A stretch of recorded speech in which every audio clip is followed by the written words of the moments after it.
కేంద్ర మంత్రి పీయూష్ గోయల్ ఇవాళ ఆంధ్రప్రదేశ్లో పర్యటించనున్నారు. తొలుత ఉండవల్లి నివాసంలో సీఎం చంద్రబాబుతో భేటీ కానున్నారు. పలు కీలక అంశాలపై చర్చలు జరపనున్నారు. అనంతరం గుంటూరులోని పొగాకు బోర్డు కార్యాలయానికి కేంద్ర మంత్రి పీయూష్ గోయల్ రానున్నారు. రాష్ట్రంలో పొగాకు రైతుల సమస్యలపై అధికారులతో సమీక్షించనున్నారు.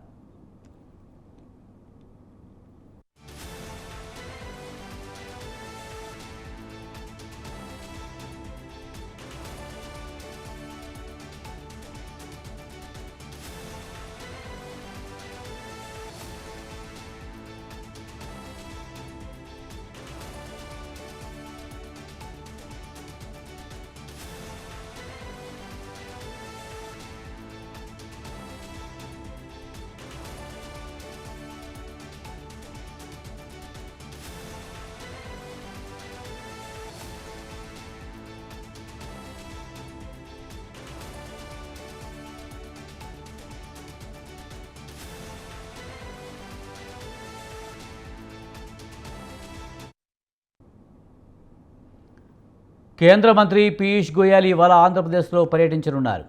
తొలుత ఉండవల్లి నివాసంలో సీఎం చంద్రబాబుతో భేటీ కానున్నారు. పలు కీలక అంశాలపై చర్చలు జరపనున్నారు. అనంతరం గుంటూరులోని పొగాకు బోర్డు కార్యాలయానికి కేంద్ర మంత్రి పీయూష్ గోయల్ రానున్నారు. రాష్ట్రంలో పొగాకు రైతుల సమస్యలపై అధికారులతో సమీక్షించనున్నారు.